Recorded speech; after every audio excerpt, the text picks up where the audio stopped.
And it's another beautiful day. Welcome to Jason Sem Jumedie. We're live on Adom 106.3 FM. And I'll pay you good morning, dear more.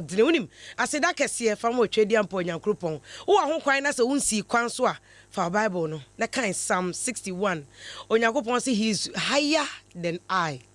Na ojontofo no kan Bible akai said ye Onyankopon twediampo na beje no say wiase nyina yi ni makra he knows that he will reside and take refuge in the Lord of Lords.